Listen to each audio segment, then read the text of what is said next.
put Lightspeed Rescue as my favorite series of all time. For me, what I want most out of something is the person's journey.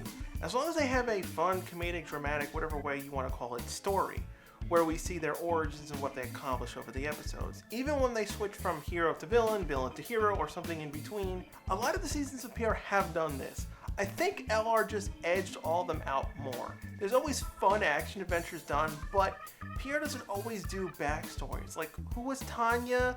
We didn't really get to see her. Yeah, her parents came in, but they didn't really delve into that. Lightspeed would do that, so it made them more grounded. That's the type of grounding I like, versus a really dark and gritty superheroes where they focus on how their hero life affects the world, but forgetting the human side. Rise of the Super Demons. Technically, the season finale for Lightspeed was 3 parts. Everything all starts here.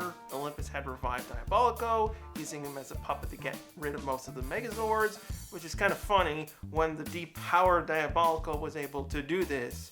Shows you how crappy Olympus really was at being a leader, not to mention can't even do it himself with the star power. The Rangers' only chance was the Life Force Megazord that uses the Rangers' own bodies as its power source.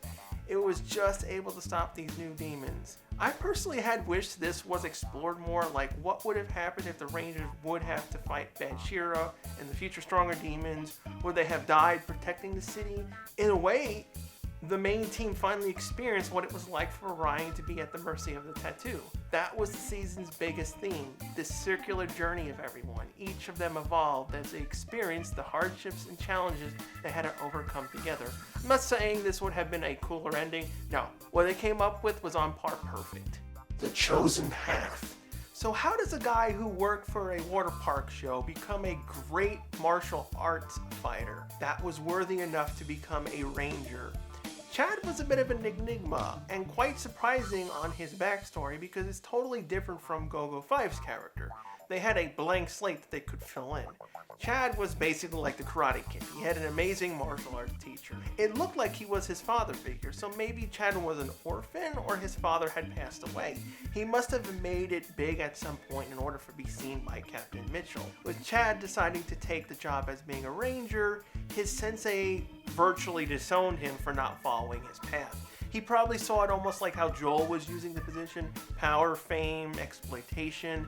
Seeing his student go in this direction caused a falling out. This is where not having secret identities comes in handy. We can have other people deal with them being a ranger, whether endangerment, fear, annoyances, even jealousy.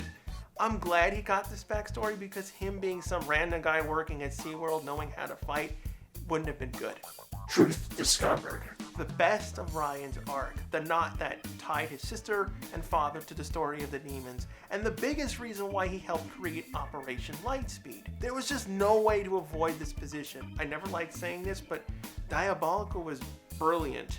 There was no way around what he did. He needed a human to convert into something evil, but he didn't think that his father would ever be able to get him back. The way the story had flowed was perfect. The captain didn't tell his daughter the truth. Could any of you tell her? What would you say? But he knew he needed her in the future. Then you have Ryan. Honestly, one of the best turning good stories. You felt it with him. He lived with Diabolico for years. He saw him as a father. Dark Spectre would probably be proud of him winning over Ryan. When you see stories like this on PR, it's more than a kid's show. That layered undertone that you get from these kinds of stories is what I love the most from the series. I was right there with Dana and Mitchell trying everything they could do to bring him back. 15 years is a lot to break through. The Omega Project. After the whole Sylvie thing, whenever a kid popped up, I was like, oh no, are they going to start pushing buttons again? For once, the show got lucky with Simon. It also showed us a different side of Joel, which was his biggest turning point. Without this episode, I would have never bought that Miss Fairweather would ever fall in love with him. Joel was flat out annoying when he started. Dude just cared about his celebrity. He didn't even want to be there. Thankfully, he changed. What this also brought to the table, not just his caring side, but his quick wit and intelligent side he hides under his explosive personality. All of this while an asteroid headed down to Earth. Not only did we get introduced to the Omega Megazord, which was my second favorite Zord in Lightspeed, Joel became a better man and not just a one-note character. Yesterday again. I honestly forgot about this time travel episode. Thank God it was simple. It doesn't go insane. It doesn't break basic logic like Dino Charge does. Carter gets lucky and he's the only one who can save the team from death with the new mobile armored vehicle. It was a good way to bring this in. Honestly, this should have been a two-parter. There was enough material here that they could have explored the groundhog effect on Carter more. Or maybe even have some bits with Miss Fairweather trying to understand how it happened, even try to cause it again, possibly having some funny outcomes with Joel. Whenever Carter gets focus episodes, he got some of the cooler ones. First, he dealt with the potential explosion in the test range, now the new bike and time travel craziness.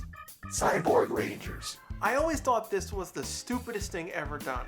The organization went out of their way to research and locate 5 people around the world, 4 qualifications in becoming a ranger, and some stupid higher up decided that people aren't good enough. So let's make ranger robots.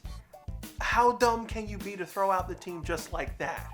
Yeah, the robots can be better in some areas. They don't have to feed them food or need sleep. But you're also getting rid of people who saved the city how many times at this point? That's just wrong. All for what? To save some cash? I always saw this episode as the best way to handle a Power Rangers midlife crisis-like story, or other times like in Once a Ranger, this didn't get fleshed out enough. The fifth crystal. While Chad becoming a ranger was for the greater good, Kelsey was the opposite. She did it to get away from her life. That's why I enjoyed this duo. Kelsey and Chad would butt heads on how to do things in the obvious ways of Chad being collective and methodical, while Kelsey jumps in without much care, which got her almost killed in that one episode. I think most people would probably go for that one as their favorite Kelsey episode, but finding out that she came from a rich family was kind of surprising. She didn't like that living. At first I thought, what, is she nuts? Then I realized, yeah, I wouldn't want to be stuck wearing ugly suits and junk, never being really able to speak or forced to discuss boring things rich people like. I'd leave all the time. So it caused this rift between Kelsey and her grandmother. The only reason why she had to face her was because this crossed into work. It really showed who the grandmother was. I understand how family can suck. People end up hating each other even over the smallest of things. I'm sorry, if there was someone I hated and they became a ranger, I still hate them for what happened between us, but I would acknowledge what they're doing is good. She didn't. That's why Kelsey bailed. It took a lot, but things did get mended between the two. It's funny, the things the grandmother was doing to Kelsey, the stuff that she said, she herself would not like it if her parents did that to her. This is how history repeats itself. Drakina's Revenge Part 1. I ended up liking the first part of this story. The second is rushed, and I really didn't care for how they ended Drakina. Part 1 had a really cool premise. Drakina survived, Miranoi was thriving. In her bad state, Drakina ends up going after Earth to get revenge on Leo. Why bother going after the Galaxy Rangers when you can go after Earth? She didn't consider that Earth would have their own set of Rangers. She was smart enough to keep her actions a secret and not go on national TV screaming, "Hi, Earth!" What I thought was interesting, Leo was the one who first met the team, with the others slowly coming back in. The thing that made Part 2 weak was the cast didn't get time to interact with each other. This is like the #1 problem with team-ups that have a huge story. This should have been 3 parts. Leo and Carter actually worked really well together. Leo is more hot-headed than Carter, but this gelled good. I think it was because of Leo's experience he gained over the year. He still uses that fiery nature, but him being humbled by Mike and tempting death made him open to input in other ways of doing stuff. I wish Part 2 was stretched over a 3rd one, because the biggest loss was Drakina. She was integral with LG, and just throwing her into a generic monster of the week slot didn't suit her. I wasn't really annoyed that Kendricks came back for the team up, but I wish there was one scene with Carone and Kendricks. It could have been something simple. Carone didn't want to return back to Earth. She wasn't ready to face that place again, so Kendricks took over. The Fate of Lightspeed Part 2. Out of all the season finales that go for the destroy their base moment, Lightspeed did it best. The team was at their all-time low, Ryan was missing, they were trapped in the Aqua base, the Life Force Megazord was stolen to set up the ceremony, every which way they were screwed. What I loved about Lightspeed the most is that Fairweather and Mitchell were all here in these critical moments. They weren't thrown to the wayside because of Sentai footage, they were a part of the crew. The base escape also used everyone's athletic skills and smarts, and they used established material in order to get them out of the problem, instead of making up some sort of Deus Ex, like with Cam and the Dragon Force vehicle. They used this up from the pilot. I also think it was fitting that the Rangers destroyed their base in order to stop the ritual. I like the fight at the end and the whole Carter helmet gets knocked off, but that's traditional PR. The base escape was more amazing for me. It's something that PR hasn't done since. Go volcanic. Why is it always these episodes that get screwed out of existence? This was the best episode done for the season. I know everyone is going, how can you not pick Beta Lightspeed as the best one? I like good character pieces over action moments. This one is character, action, and a very strong lesson to kids. Of course, this is the one that basically got banned. It only aired twice on TV because it depicted real gun use. But that was the whole point. This episode was made to show how guns can be used badly.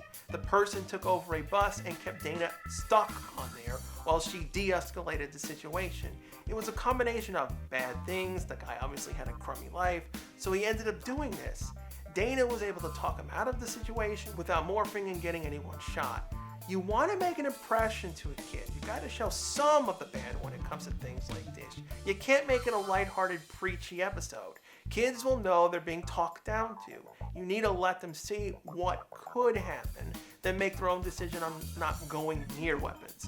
It's a fine line between realism and fantasy, but when shows do it right, such as Gargoyle's Deadly Force episode or the various stories Batman the Animated Series did, it's the better course of action a story could take versus being overly preachy like those dumb ads that had Leonardo, Miss Piggy, and said drugs are bad and then start singing nonsense. I remember those and I hated those, but I love Gargoyle's Deadliest Force. So when I see companies censor or not air these episodes when they teach good lessons, my head explodes. I think Lightspeed gets overlooked a little too much. Time Force really takes the limelight away from it, and Lightspeed gets mainly remembered for Ryan, rather than what the whole season did. If you wanted an example of a perfect balance of the hero's growth and stories told for a PR season, Lightspeed is a golden standard the series should always go for as much as they can. What are your favorite episodes for Lightspeed Rescue? New episodes Mondays? Next week, top 10 episodes for Power Rangers Dino Thunder. 3 episodes remain. If you like my content, consider leaving a like and subscribing. Due to fair use abuses from the various companies, I no longer feature footage from the various episodes. Thank you for understanding. See you in the next video.